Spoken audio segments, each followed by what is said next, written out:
Hello et bienvenue sur la classe de Fleur dans une nouvelle vidéo. On se retrouve aujourd'hui pour parler lecture et j'ai 5 livres à te présenter. Comme d'habitude, je vais commencer par la littérature jeunesse pour aller jusqu'à la littérature adulte. C'est parti!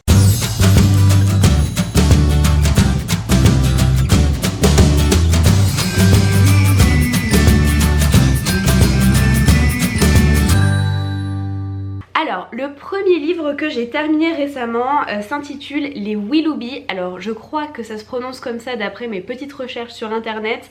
Si ça n'est pas le cas, j'en suis désolée. Et c'est un livre écrit par Lois Lowry que j'ai acheté pour 2 raisons. La première raison, c'est que Lois Lowry est l'auteur d'un livre qui s'appelle Le Passeur, que j'ai découvert il y a finalement peu de temps, peut-être 2 ans, et que j'ai adoré, donc j'avais très envie de lire d'autres romans de cette autrice. Et la deuxième raison, c'est tout simplement la couverture que j'ai trouvée magnifique. Et je ne sais pas si tu es comme moi, mais je me fais très souvent avoir par les couvertures.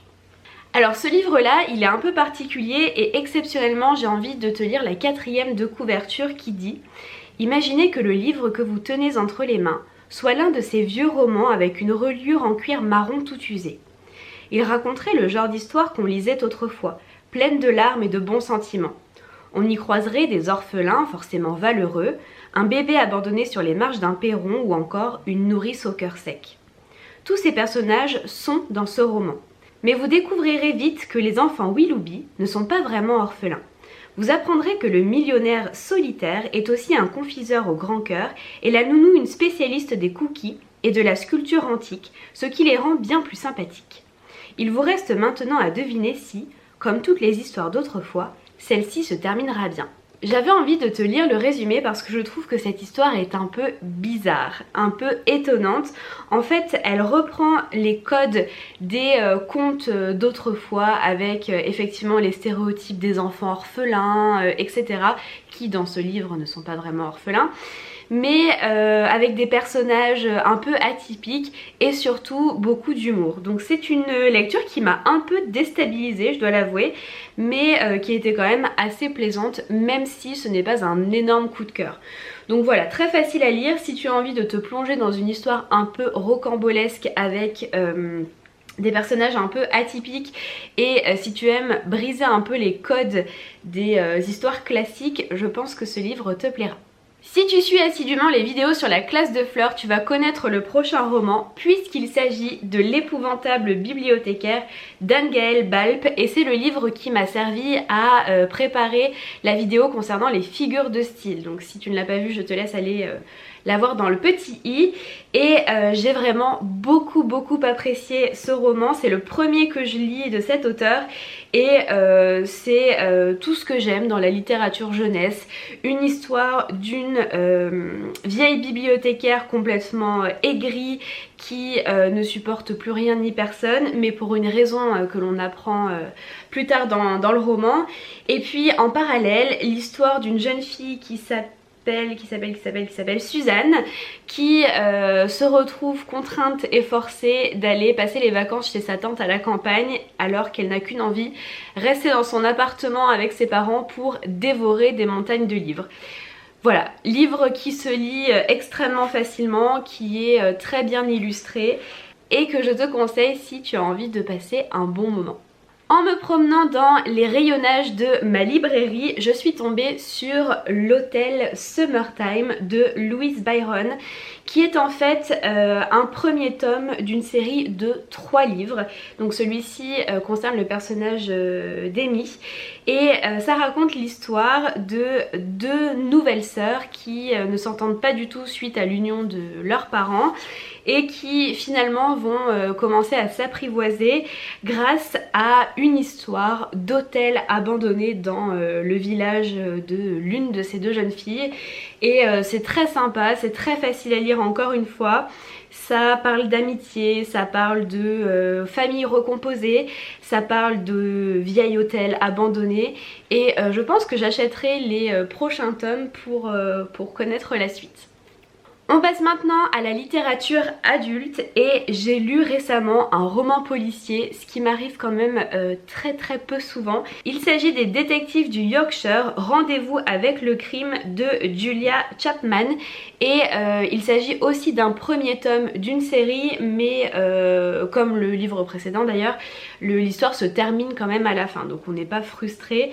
Et encore plus que le livre précédent, là ce sont vraiment des épisodes d'enquête policière, donc on peut les lire finalement un peu dans le désordre, je pense que ça ne pose pas de problème.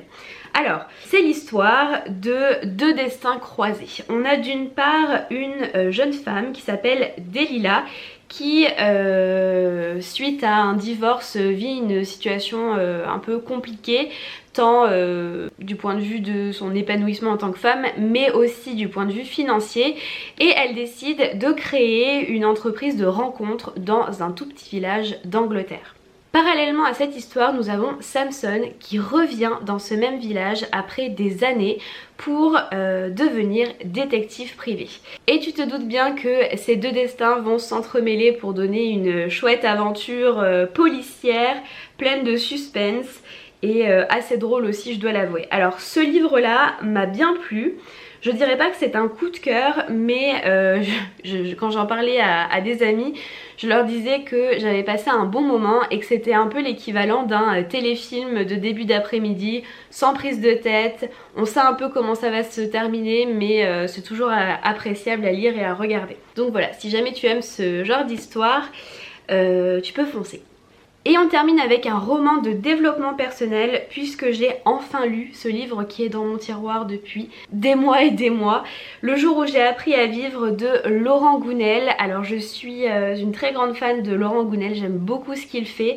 Je dois avouer que ça n'est pas mon préféré de l'auteur mais j'ai quand même passé un très bon moment en le lisant. Il y a toujours quelque chose à tirer à mon sens d'un roman de développement personnel et je l'ai dévoré en une journée ou une journée et demie. Ça parle d'un jeune papa qui vit à San Francisco qui s'appelle Jonathan et qui partage son entreprise avec l'un de ses meilleurs amis et son ex-femme, donc c'est un petit peu compliqué. Et un jour, alors qu'il se baladait, il croise une bohémienne qui lui annonce comme ça, de but en blanc, qu'il va mourir. Alors il se remet absolument tout de suite en question, il est très inquiet et il décide un petit peu de tout plaquer du jour au lendemain pour aller entre autres voir sa tante qui va l'éveiller spirituellement.